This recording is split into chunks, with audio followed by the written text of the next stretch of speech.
Hello all, this is Vikram Verma from New St. Stephen Public School, Unit 3rd, and today we are going to finish our second chapter of economics from class 11, Central Problem of an Economy. Chapter 2nd of economic, and let's just start our topic. The topic that we are going to study is the concept of opportunity cost. So let us assume that a given set of resources have two uses, use 1 and use 2. If value of output in use 1 is 1000 and value of output in use 2 is 2000, है ना, common sense should indicate that the resource will be employed in use 2.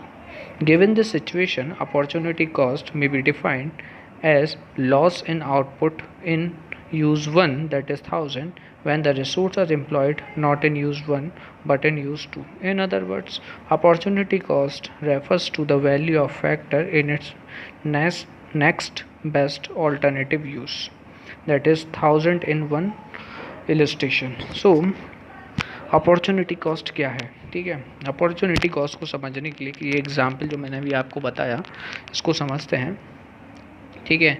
इसमें resources के दो uses के बारे में बताया, उसका मतलब रिसोर्स के दो प्रकार से प्रयोग कर सकते हैं, है ना। अगर हम रिसोर्स का पहली प्रकार से प्रयोग करते हैं, मतलब if we use the resource resource 1 और द यूज़ 1, है ना, its value of output is 1000 rupees, है ना। तो उसकी जो वैल्यू ऑफ आउटपुट रहेगी वो कितनी रहेगी, 1000 रुपये की। अगर हम अपने रिसोर्स को दूसरी प्रकार से यूज़ करते हैं, है ना, मतलब कि जो टेक्निक है प्रोडक्शन की वो तो कांस्टेंट रहेगी, लेकिन जो हमने दूसरी प्रकार से यूज़ किया हमारे रिसोर्स को, उससे हमें 2000 रुपीज़ की अर्निंग हो रही है ना। तो ये सीधी सी बात है कि हम जो रिसोर्स हमारा एम्प्लॉयड है ना, हम उसको यूज़ करेंगे यूज़ 2 में। यूज़ 2 में क्यों करेंगे, क्योंकि उससे हमें जो क्या कहते हैं जो आउटपुट मिल रहा था वो ऑब्वियसली ज़्यादा था आउटपुट 1 से, ठीक है। तो इस सिचुएशन में जो अपॉर्चुनिटी कॉस्ट है ना, उसको हम डिफ़ाइन करेंगे लॉस के रूप में, है ना। अगर मेरे पास दो अपॉर्चुनिटी हैं किसी काम को करने के लिए, ठीक है, तो मैं अगर बेस्ट अपॉर्चुनिटी चुनता हूँ और बेस्ट अपॉर्चुनिटी से ज़्यादा मुझे बेनिफिट मिल रहा है, ठीक है।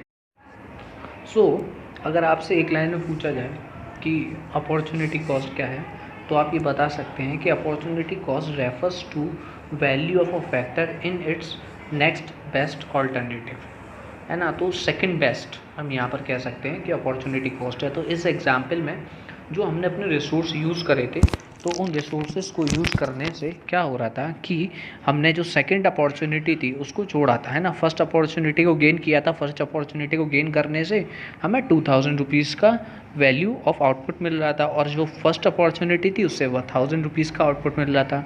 तो अगर हमने सेकेंड यूनिट चुना तो उससे जो हमने फर्स्ट यूनिट को हमने छोड़ दिया, फर्स्ट यूज़ को छोड़ दिया, तो जो फर्स्ट यूज़ को हमने छोड़ा है वही है अपॉर्चुनिटी कॉस्ट, ठीक है। It needed to be noted that a factor may have more than 2 uses। अब आप ये समझ सकते हैं कि किसी भी फैक्टर के दो यूजेस हो सकते हैं। In any situation opportunity cost is to be taken as the value of the factor in its next best alternative use only, है ना। तो इसको समझने के लिए हमारे पास कुछ एग्जाम्पल है वो हम देख सकते हैं, ठीक है। कि अगर हमारे पास मान के चलिए कि हमारे पास जो रिसोर्स है वो क्या है, हमारे पास 1 हेक्टेयर लैंड है, ठीक है। अब उस 1 हेक्टेयर लैंड में हम क्या क्या कर सकते हैं। 1 हेक्टेयर लैंड में हम जो पॉसिबल प्रोडक्शन कर सकते हैं वो है वीट का प्रोडक्शन। अगर हम उस लैंड को यूज़ करते हैं तो हम उसमें वीट का प्रोडक्शन कर सकते हैं, ठीक है। दूसरा प्रयोग यानी कि दूसरा यूज़ हम लैंड का जो कर सकते हैं वो ये है कि उसमें हम राइस का प्रोडक्शन कर सकते हैं। तीसरा यूज़ ये है कि हम उसमें मेज़ का प्रोडक्शन कर सकते हैं, और चौथा यूज़ ये कर सकते हैं उस लैंड का कि हम उससे शुगर केन प्रोडक्ट का प्रोडक्शन कर सकते हैं, ठीक है। सो ये ऑब्वियस है कि जब हमने सभी का प्रोडक्शन देखा तो हमें ये पता चला कि जब हमने शुगर केन का प्रोडक्शन करा तो उससे हमें सबसे ज़्यादा वैल्यू एक्सट्रैक्ट हो रही थी, मतलब वैल्यू ऑफ आउटपुट जो हमें एक्सट्रैक्ट हो रहा था वो शुगर केन से सबसे ज़्यादा हो रहा था, ठीक है। तो एग्जैम्पशन ये है हमारा इसमें कि technique of production is constant and resources are fully utilised. तो जब भी हमने यहाँ पे जो चारों यूज़ मतलब कि 4 जो यूज़ करे हैं हमने, उन 4 की 4 यूजेस में हमने जो लैंड यूज़ किए वो फुली यूज़ किए, और टेक्नोलॉजी भी हमने क्या कहते हैं, और ऑल द 4 यूजेस में हमने जो टेक्नोलॉजी यूज़ की वो भी सेम है ना। तो जब टेक्नोलॉजी सेम है हमारी और रिसोर्स भी हमारा पूरी तरीके से यूटिलाइज्ड हो रहा है ना, तो हमें ये देखना होगा कि वैल्यू ऑफ आउटपुट किससे ज़्यादा मिल रहा है। तो वैल्यू ऑफ आउटपुट ऑब्वियसली हमें जो सबसे ज़्यादा मिल रहा है वो मिल रहा है शुगर केन से। तो ये ऑब्वियस है कि resource will be employed in use four. तो हमारा जो रिसोर्स है यानी कि जो लैंड है ना, उस लैंड को हम यूज़ करेंगे किसके प्रोडक्शन के लिए, शुगर केन के प्रोडक्शन के लिए, क्योंकि सबसे ज़्यादा value of output sugarcane से मिल रही है हमें। अच्छा, शुगर केन के बाद हमारे पास नेक्स्ट बेस्ट अपॉर्चुनिटी कौन सी है? हमारे पास इसके बाद जो सबसे अच्छी अपॉर्चुनिटी है वो है वीट ग्रो करने की, क्योंकि वीट को ग्रो करने से हमें 10,000 वैल्यू ऑफ आउटपुट का प्रोडक्शन मिल रहा है। तो यहाँ पर इस एग्जाम्पल से ये सामने आता है कि जो 10,000 रुपीज़ का हमें जो वैल्यू ऑफ प्रोडक्शन मिल रहा है वीट को यूज़ करने से, वो हमारे पास नेक्स्ट बेस्ट ऑल्टरनेटिव है। तो यही नेक्स्ट बेस्ट ऑल्टरनेटिव को हम क्या कहते हैं बच्चों? Opportunity cost. Now let just see the diagrammatic illustration or the diagrammatic presentation of the opportunity cost, है ना। So we have here the graph which shows the production possibility curve, है ना। तो ये हमारे पास एक ग्राफ है जो प्रोडक्शन पॉसिबिलिटी कर्व हमें शो कर रहा है, ठीक है ना। अब इस ग्राफ को आप ध्यान से देखेंगे तो आपको एक्स एक्सिस पे यूज़ 2 दिखाई देगा और वाई एक्सिस पे यूज़ 1 दिखाई देगा, ठीक है ना। यूज़ 1 जैसे कि हमने अभी लास्ट एग्जाम्पल में डिस्कस किया था कि जो यूज़ 1 है हमारा वो शुगर केन है, जैसे हमें 12,000 का वैल्यू ऑफ आउटपुट मिल रहा है ना। और जो यूज़ 2 था हमारा वो नेक्स्ट बेस्ट ऑल्टरनेटिव, जिसको हमने अपॉर्चुनिटी कॉस्ट का नाम दिया था, है ना, वो वीट था, जिससे हमें 10,000 यूनिट का प्रोडक्शन मिल रहा था, ठीक है। तो अगर मैंने इनकी मदद से जब मुझे पता चला कि अगर मैं अपनी लैंड को, अभी देखिए हम फिर से पीपीसी के कॉन्सेप्ट में थोड़ा सा वापस जा रहे हैं, है ना। तो अगर मैंने फिर से यही किया कि अपनी जो लैंड थी वो फिक्स्ड रिसोर्स थे, है ना, उस लैंड को मैंने सेम टेक्नोलॉजी के साथ जब फुली यूटिलाइज़ किया तो मुझे ये पता चला कि मेरा जो यूज़ फर्स्ट था, यानी कि मैंने शुगर केन को अगर ग्रो किया अगर सेम लैंड पर तो मैंने 12,000 यूनिट का प्रोडक्शन किया। तो इससे मैंने ए पॉइंट पता करा। दूसरा मैंने यूज़ 2 पे आया यानी कि एक्स एक्सेस पे आया, है ना। जब मैंने सेम क्या कहते हैं रिसोर्स का यानी कि मेरी लैंड का यूज़ किया, सेम टेक्नोलॉजी के साथ यूज़ किया और जो लैंड था उसको फुली यूटिलाइज़ किया मैंने अपने रिसोर्स को, है ना। तो मुझे ये पता चला कि जो वैल्यू ऑफ आउटपुट थी दूसरा जो मैंने नेक्स्ट बेस्ट ऑल्टरनेटिव चूज़ किया था जो कि क्या था हमारा वीट था, तो उससे वैल्यू ऑफ आउटपुट जो मिला था वो 10,000 मिला था, उससे मैंने बी पॉइंट क्रिएट किया। तो अब इन दोनों से हम क्या कर सकते हैं कि अलग अलग पॉइंट, इनके अलग अलग ऑल्टरनेटिव पॉइंट्स बना सकते हैं, ठीक है, जिसमें हम 2 सेट बनाएंगे फिर से सब किस किस के कि कुछ लैंड पर हम वीट का कल्टीवेशन कर सकते हैं और कुछ लैंड पर हम किसका कल्टीवेशन कर सकते हैं, शुगर केन का। तो फिर से हम क्या करेंगे कि गिवन पीस ऑफ लैंड में अलग अलग सेट्स बना लेंगे हम, है ना। वही जो अलग अलग सेट हैं वो सेटों से मिलके ही क्या बन जाएगा, हमारा प्रोडक्शन पॉसिबिलिटी कर्व बन जाएगा, ठीक है ना। तो यहाँ पर मैंने अपॉर्चुनिटी कॉस्ट को दिखाने की कोशिश की है एक डायग्रामेटिक प्रेजेंटेशन से, ठीक है। जो नेक्स्ट टॉपिक अब हम डिस्कस करने वाले हैं वो है मार्जिनल अपॉर्चुनिटी कॉस्ट, ठीक है। When total resources remaining constant, जो हमारे जो टोटल रिसोर्स थे वो तो कांस्टेंट है, चेंज नहीं हो सकता, है ना। When using the given technology allocated and used to is increase, है ना, there is a loss in the output of use 1, है ना। तो the gain of output of use 2 that is change in Q1। तो इसी को हम क्या कहते हैं, मार्जिनल अपॉर्चुनिटी कॉस्ट, ठीक है। इसको पहले एक बार इसकी डेफिनेशन पढ़ता हूँ मैं, फिर आप लोगों को क्लियर करता हूँ कि ये एक्चुअली में है क्या, ठीक है। तो the rate at which the output in use 1 is lost for every additional unit of output in use 2, है ना, implied the marginal opportunity cost, है ना। इसको समझने के लिए आपको क्या करना है, ये मैंने आपके सामने एक डायग्राम बनाया हुआ है, इस डायग्राम को अगर आप ध्यान से देखेंगे तो आप समझ जाएंगे, ठीक है। तो हमारे पास गिवन पीस ऑफ लैंड पर दो यूजेस थे, यूज़ वन और यूज़ टू, है ना। तो अगर मुझे प्रोडक्शन अपना यूज़ टू का बढ़ाना है ना, if I want to increase the production of use two, I need to cut down the production of use one. तो मुझे यूज़ वन की कुछ यूनिट का क्या करना पड़ेगा, सेक्रीफाइस करना पड़ेगा, ठीक है। तो यही है हमारा मार्जिनल अपॉर्चुनिटी कॉस्ट, है ना। Loss in the output of use one upon gain in the output of use two, ठीक है। ये सबसे इजी डेफिनेशन है इसकी, loss in the output of use one upon gain in the output of use two, ठीक है। तो इसको कैसे समझते हैं हम, मान के चलिए कि ए पॉइंट पे हमारा प्रोडक्शन क्या हो रहा था। ए पॉइंट पे हमारा जो दो हमारे जो यूज़ थे, है ना, पहला यूज़ जो था हमारा वो किसका था बच्चों, शुगर केन का, है ना। तो जो यूज़ वन था जो शुगर केन का था, उसको हम देखते हैं कि पॉइंट ए पे जो के है और एल है ना, वाई एक्सिस पे के है और एक्स एक्सिस पे क्या है, एल है। तो वाई एक्सिस पे जो के है वो ये इंडिकेट कर रहा है कि शुगर केन का हमने के यूनिट की प्रोडक्शन की थी, है ना, और वीट की हमने एल यूनिट की प्रोडक्शन की थी। अब अगर मैं चाहता हूँ कि मुझे वीट का प्रोडक्शन बढ़ाना है, मुझे अगर वीट का प्रोडक्शन बढ़ाना है, एल से वीट का प्रोडक्शन L1 करना है, तो मुझे शुगर केन का प्रोडक्शन के से K1 करना होगा। मतलब मुझे अगर यूज़ टू का प्रोडक्शन बढ़ाना यानी कि वीट का प्रोडक्शन बढ़ाना है, तो शुगर का प्रोडक्शन मुझे बच्चों क्या करना होगा, कम करना होगा। तो जो प्रोडक्शन है क्या कहते हैं आपका शुगर केन का, वो के से K1 हो जाएगा, है ना, और जो वीट का प्रोडक्शन है वो एल से L1 हो जाएगा, है ना। और ये दोनों पॉइंट कहाँ पर मिलेंगे, पीपीसी पे, पॉइंट सी पर, है ना। तो के से K1 पे आने के लिए जितना प्रोडक्शन कम हुआ है उसको मैं कहूँगा loss in the output of use one, और दूसरा एल से L1 आने पर यानी कि कितना गेन हुआ है, किसका गेन हुआ है, हमारा वीट का, है ना। तो एल से L1 आने पर कितना वीट का प्रोडक्शन मैंने और किया है ना, तो उसको मैं कहूँगा gain in the use, gain in the output of use two. जब मैं इनका रेशियो निकालूंगा तो वही रेशियो कहलाएगा आपका मार्जिनल अपॉर्चुनिटी कॉस्ट, है ना।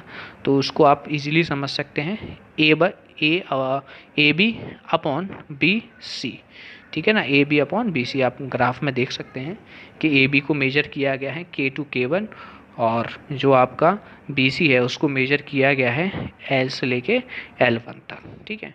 तो ये था आपका मार्जिनल अपॉर्चुनिटी कॉस्ट, ठीक है, और उसका diagrammatic presentation. Now let's just discuss the difference between the marginal opportunity cost and the opportunity cost, है ना। So let's just first talking about the marginal opportunity cost. Marginal opportunity cost is the ratio between the loss of output and the gain of output, है ना, when some resources are shifted from use 1 to use 2, है ना।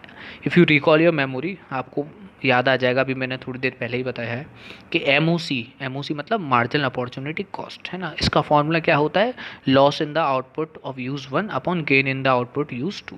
सो it means that it is a ratio. तो marginal opportunity cost क्या है, ratio है ना। किस किस का रेशियो है, किसके बीच में रेशियो है, loss in the output of one upon gain in the output of two, है ना, gain in the output of use two, है ना। जब कुछ रिसोर्सेज हम शिफ्ट करते हैं यूज़ वन से यूज़ टू की तरफ, है ना, तो उसके से क्या होता है कि जिस तरफ हमने रिसोर्सेज शिफ्ट किए हैं उसका प्रोडक्शन भी क्या हो जाता है, इंक्रीज़ हो जाता है ना। और यहाँ पर जो यूज़ टू है वो कुछ क्या कहते हैं, क्या करती है, कुछ अपना लॉस करती है, कुछ सेक्रीफाइस करती है, ताकि यूज़ टू का कुछ ना कुछ प्रोडक्शन क्या हो, गेन हो। तो ये था तुम्हारा marginal opportunity cost. Opportunity cost is not a ratio, you know about that, है ना। It refers to the total loss of output when some resources are shifted from use one to use two, है ना। तो opportunity cost क्या था, कि opportunity cost यहाँ पर ये था कि सबसे पहली बात तो ये कोई आपका रेशियो नहीं है ना। मैंने बताया था कि जो अपॉर्चुनिटी कॉस्ट का मतलब होता है नेक्स्ट बेस्ट अपॉर्चुनिटी, है ना। तो अगला बेस्ट ऑप्शन क्या है हमारे पास, है ना। तो अगर मैंने शुगर का कुछ सेक्रीफाइस किया वीट का कुछ गेन करने के लिए, है ना, तो जब मैंने रिसोर्सेज को शिफ्ट किए वीट से शुगर केन से वीट की तरफ, है ना, तो जो loss of value of output हुआ किसका, शुगर केन का, उसको मैं क्या कहता हूँ, अपॉर्चुनिटी कॉस्ट। ठीक है। दूसरा, marginal opportunity cost indicate the cost of one more unit of output, है ना, one when some resources are shifted from use one to use two. अच्छा, मार्जिनल अपॉर्चुनिटी कॉस्ट क्या है? मार्जिनल अपॉर्चुनिटी कॉस्ट इंडिकेट करती है ना, उस cost को जब हम एक यूनिट और क्या करते हैं, जब हम आउटपुट का प्रोडक्शन करते हैं, है ना। तो जब वन मोर यूनिट का जब हम प्रोडक्शन करते हैं आउटपुट का, तो उसकी वजह से जो रिसोर्सेज शिफ्ट हो जाते हैं यूज़ वन से यूज़ टू की तरफ, है ना, तो उसको हम क्या कहते हैं, मार्जिनल अपॉर्चुनिटी कॉस्ट कहते हैं। बच्चों याद रखिएगा यहाँ पर कि यहाँ पर जो मार्जिनल है वो डिफरेंस बिटवीन यानी कि एडिशनल की बात कर रहा है। एडिशनल की बात ये कैसे कर रहा है कि अगर आपको याद हो तो मैंने बताया था कि मैंने एग्जाम्पल लिया था यहाँ पर, वही पुराना शुगर केन वाला और किसका, वीट का एग्जाम्पल लिया था कि अगर मुझे वीट का थोड़ा सा, मतलब वीट का मान के चलिए मुझे 1 यूनिट और प्रोडक्शन बढ़ाना है ना, तो मुझे कुछ ना कुछ शुगर केन का प्रोडक्शन कम करना होगा। तो वन मोर यूनिट यहाँ पर वर्ड आता है ना, तो if I need to increase the one more unit of use two, I need to sacrifice some unit of use one, है ना।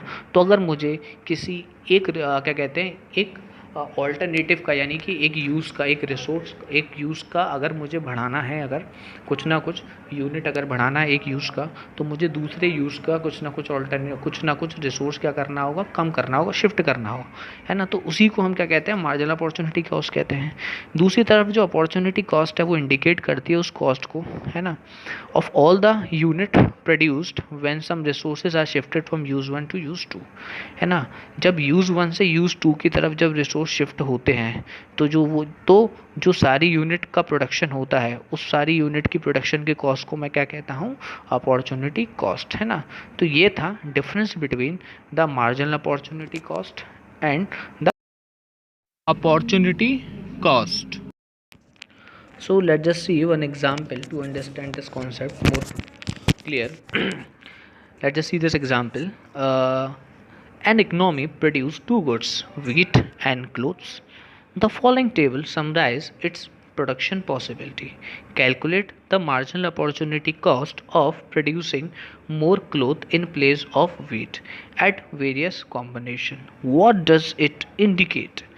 Draw the production possibility curve and what is the shape of the curve, है ना. So first we need to find out is to calculate the marginal opportunity cost, है ना. First of all we need to find out the marginal opportunity cost, है ना. The table is given in front of us, you can see here the production of wheat given like this and the production of cloth given like this, है ना. और ये जो आप अलग अलग देख सकते हैं ये सारे अलग अलग क्या है, कॉम्बिनेशन है ना. तो सबसे पहले हमें इसने क्या कैलकुलेट करने के लिए कहा है, मार्जिनल अपॉर्चुनिटी कॉस्ट. इस क्वेश्चन में आपको कैलकुलेट करने के लिए कहा गया है. तो सबसे पहले जो मार्जिनल अपॉर्चुनिटी कॉस्ट का मैंने फॉर्मूला बताया था आपको, वो क्या था, loss in the output upon gain in the output, है ना. एक का लॉस अपॉन दूसरे का गेन. ठीक है. तो अगर आप अपने सामने स्क्रीन पे देख सकते हैं कि जो वीट है ना, वो 100 यूनिट से 90 यूनिट का हो गया, 90 टू 70, 70 टू 40, 40 टू 10, 10 टू 0.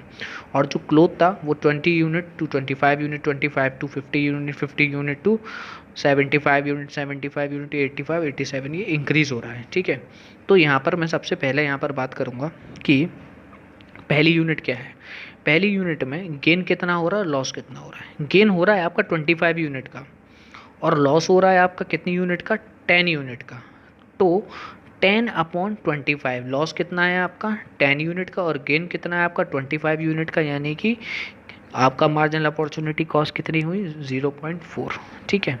दूसरा केस में गेन कितना हो रहा है और लॉस कितना हो रहा है. गेन हो रहा है 50 यूनिट टू 25 यूनिट, यानी कि गेन हो रहा है 25 यूनिट का, है ना. और लॉस कितना हो रहा है 90 टू 70, यानी कि 20 यूनिट का. दोनों को डिवाइड करें तो 0.8 आया.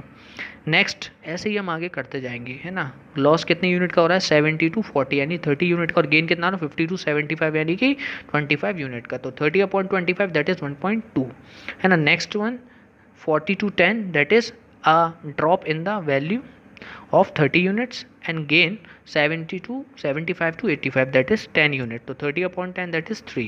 And last one and last unit आप देख सकते हैं कि जो वीट है वो 10 से 0 पे गया है उसका प्रोडक्शन, यानी कि प्रोडक्शन वीट का कितना हो रहा है यहाँ पे कम 10 यूनिट का, और क्लोथ का कितने यूनिट का प्रोडक्शन बढ़ रहा है यानी कि 2 यूनिट का प्रोडक्शन 85 टू 75, एंड तो 10/2 कितना हो गया आपका 5 हो गया है ना। तो ये हमारा था क्या, मार्जिनल अपॉर्चुनिटी कॉस्ट है ना। अब जो मैंने वीट और क्लोथ दोनों, अब नेक्स्ट क्वेश्चन देखते हैं कि इसमें अगला पूछा क्या था इसने, हमने calculate the marginal opportunity cost, we have already find this है ना। व्हाट डज इट इंडिकेट है ना, draw the production possibility curve है ना। तो सबसे पहले कि what does it indicate, the curve is downward sloping curve है ना, कॉन्केव टू द ओरिजिन है ना। तो इसको हम समझने के लिए पहले क्या है कि वीट और क्लोथ हमारे अलग अलग कॉम्बिनेशन दे रखे थे, combination A B C D इस टाइप से। तो इन कॉम्बिनेशन का यूज़ करके हम क्या बनाएंगे, एक ग्राफ ड्रॉ करेंगे है ना। ये ग्राफ का आप शेप देखोगे तो डाउनवर्ड स्लोपिंग ग्राफ है, कॉन्केव टू द ओरिजिन है ना। तो इन दोनों चीज़ों से ही क्या पता चल रहा है कि दैट इज़ PPC। ये ग्राफ कौन सा ग्राफ है आपका, PPC ग्राफ है आपका है ना। तो जो PPC ग्राफ होता है वो डाउनवर्ड स्लोपिंग होता है और कॉन्केव होता है कहाँ से, ओरिजिन से, ठीक है। और ये डाउनवर्ड होने का मतलब इसका, और यहाँ पर देखिए आप कि यहाँ पर MOC को अगर आप जस्टिफाई करना चाहते हैं तो ग्राफिकल मेथड से भी देख सकते हैं। यहाँ पर देखिए A पॉइंट से B पॉइंट है ना, A पॉइंट से B पॉइंट पर अगर हम जाएं तो हम देखेंगे कि A पॉइंट से B पॉइंट पर जाने में हमारी जो वीट था वो 100 यूनिट से 90 यूनिट का लॉस हो गया उसमें, और जो क्लोथ है वो 0 यूनिट से 25 यूनिट का उसमें क्या हो गया, गेन हो गया। तो 10 माइनस 90 दैट इज़ 10, वो 100 minus 90 that is 10, and 25 minus 0 that is 25। So 10/25 makes 0.4। अब B से C पॉइंट में जाएंगे आप तो देखेंगे कि पहले वीट का प्रोडक्शन 90 यूनिट का हो रहा था, और जब C पे पहुंचा तो C के क्या कहते हैं आप ऑल्टरनेटिव Y एक्सिस पे देखेंगे तो प्रोडक्शन वीट का पहुंच गया 70 यूनिट पे। तो यानी कितनी यूनिट का लॉस हो गया, 20 यूनिट का लॉस हो गया। दूसरी तरफ अगर आप क्लोथ देखेंगे, ठीक है, तो ये 25 यूनिट से 50 यूनिट पर पहुंच गया, यानी कि 25 यूनिट का इसने गेन किया। तो 20/25 मेक्स 0.8 है ना। Just like this from C point two D point है ना, हमारी जो मार्जिनल अपॉर्चुनिटी कॉस्ट है वो कितनी हो जाएगी, 1.2 हो जाएगी है ना। तो ये था हमारा एक न्यूमेरिकल जिसमें हमने ये हमने दो हमारे प्रोडक्शन दे रखे थे यूनिट्स के, दो चीज़ों के यूनिट के प्रोडक्शन दे रखे थे है ना। उससे हमने पहले ग्राफ बनाया है ना, उसके कैरेक्टरिस्टिक निकाले ग्राफ के है ना, फिर हमने प्रोडक्शन पॉसिबिलिटी कर्व बनाया ना, शेप देखा कर्व का क्या था है ना, और मार्जिनल अपॉर्चुनिटी कॉस्ट को हमने फाइंड आउट किया। So let's just see, actually one more topic is left from chapter 1. So without making delay, let's just discuss this topic. The name of the topic is positive and normative economics है ना। तो let's just see what is positive economics. Positive economics deal with the economic issue है ना, related to the past, present or future. It deal with such economic situation which can be studied by using the facts and figure. So positive जो economics होती है वो एक deal करती है ऐसे इकोनॉमिक इश्यूज़ के साथ, यानी कि कैसे इकोनॉमिक बिहेवियर के साथ जो बिहेवियर जुड़ा हुआ है related to the past, present और फ्यूचर है ना, जो कि प्रेजेंट, पास्ट और फ्यूचर से जुड़ा हुआ है ऐसा है ना। और ये जो इकोनॉमिक सिचुएशन है इसमें हम फैक्ट्स और फिगर के बारे में पढ़ते हैं ना। इसके लिए कुछ मैं आपको एग्जांपल देता हूँ, जैसे कि on the eve of independence the poverty in India affected larger percentage of population than now है ना। तो ये क्या था, यहाँ पर हमने जो इकोनॉमिक बिहेवियर के बारे में बात किया, इकोनॉमिक जो इशू के बारे में बात किया, वो इकोनॉमिक इशू यहाँ पर था पॉवर्टी, ठीक है। इसमें हमने पहले किसके बारे में बात किया, प्रेजेंट और पास्ट को हमने क्या किया यहाँ पर कंपेयर किया पॉवर्टी के टर्म्स में, कि यहाँ पर बताया कि हमने जो इंडिपेंडेंस के समय जो पॉवर्टी थी इंडिया में है ना वो ज़्यादा थी, ठीक है, अभी की कंडीशन में, यानी कि प्रेजेंट की कंडीशन में, ठीक है। तो यहाँ पर हमने क्या किया, पॉजिटिव इकोनॉमी का एक एग्जांपल है, क्योंकि इसने एक इकोनॉमिक इशू के बारे में बताया जो कि पास्ट, प्रेजेंट और फ्यूचर से रिलेटेड, यानी कि पास्ट और प्रेजेंट से रिलेटेड था, ठीक है। दूसरा, 22% of the population in India is obviously poor है ना, below poverty line, it is an absolute it is an observation related to present, ठीक है ना। अब देखिए यहाँ पर हमने बताया कि 22% of the population India is absolutely poor. तो यहाँ पे हमने फैक्ट और फिगर की बात करी, यानी कि फैक्ट फिगर कितना था हमारा 22%, है ना। इकोनॉमिक इशू यहाँ पर फिर से क्या था, यहाँ पर पॉवर्टी लाइन यानी कि पॉवर्टी के बारे में बात की थी, है ना। और इसने अभी के बारे में बोला है, तो ये प्रेजेंट के बारे में है ना। तो ये फिर से पॉजिटिव इकोनॉमिक का एक एग्जाम्पल हुआ, ठीक है ना। एक और है यहाँ पर हमारे पास example, if the population in India continue to grow at the existing rate, the percentage of population below poverty line will exceed 22% in the year 2020, है ना। तो यहाँ पर फिर से इसने पॉवर्टी के बारे में बात किया, तो पॉवर्टी के बारे में यहाँ पर ये बात कर रहा है, तो एक इकोनॉमिक इशू हो गया, ठीक है। और इसने पहले प्रेजेंट के बारे में बात करा है कि अगर इंडिया में इसी प्रकार से पॉपुलेशन ग्रो होती रही, है ना, तो पॉवर्टी लाइन जो है ना विल एक्सीड 22%, है ना। तो पॉवर्टी लाइन है 2020 में जाके 22% से ज़्यादा और हो जाएगी। ये तो यानी ये फ्यूचर के बारे में बात कर रहा है। तो हमने यहाँ पर कैरेक्टरिस्टिक यहाँ पर देख लेते हैं पॉजिटिव इकोनॉमिक्स के कौन कौन से कैरेक्टरिस्टिक जिसके बारे में हमने बात की है।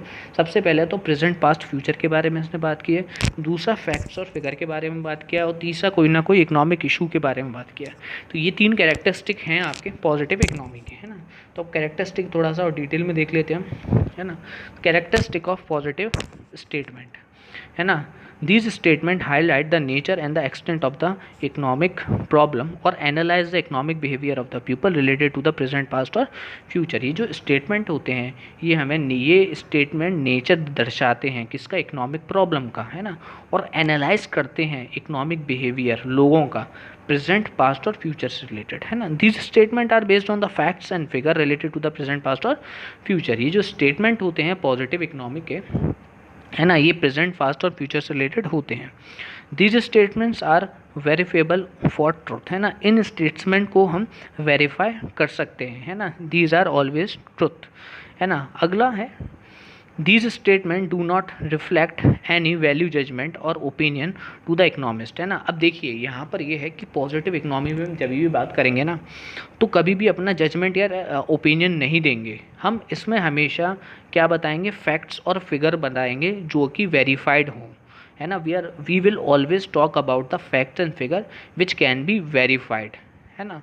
तो यही यहाँ पर कैरेक्टरिस्टिक है किसका, पॉजिटिव इकोनॉमिक्स का। बात करते हैं नॉमिनेटिव इकोनॉमिक्स की। तो नॉमिनेटिव इकोनॉमिक्स क्या है, सबसे पहले तो हमें ये समझना होगा। Nominative economics is an economics, है ना, of what ought to be, है ना। It deal with options of the economist related to the economic issues or economic problem. Different economists may offer different opinion on the solution of economic problem, है ना। opinion involves value judgment। तो यहाँ पर nominative economic क्या था, है ना। Nominative economic ऐसे स्टेटमेंट होते हैं जो बताते हैं कि क्या होना चाहिए। ये डील करते हैं किसके साथ, ओपिनियंस के साथ, है ना, इकोनॉमिस्ट की, है ना। किससे रिलेटेड होती हैं जो ओपिनियंस, हमारी इकोनॉमिक इशू या इकोनॉमिक प्रॉब्लम से रिलेटेड, है ना। अलग अलग यहाँ पर जो इकोनॉमिस्ट हैं, है ना, वो अलग अलग अपने ओपिनियन भी देते हैं, और किस चीज़ के ओपिनियन देते हैं, इकोनॉमिक प्रॉब्लम के सॉल्यूशन के, है ना। अब जो ओपिनियन होते हैं उनके, उसमें वैल्यू जजमेंट होता है। जैसे कि इसको हम समझने के लिए कुछ एग्जांपल दे सकते हैं मनरेगा के बारे में। MNREGA will one day bring end to the problem of unemployment in the country, ठीक है। ये किसी का एक जजमेंट है यहाँ पर, या ओपिनियन है यहाँ पर कि मनरेगा से एक दिन हमारी जो अनएम्प्लॉयमेंट की प्रॉब्लम है हमारी कंट्री में उसको ख़त्म हो जाएगी, है ना।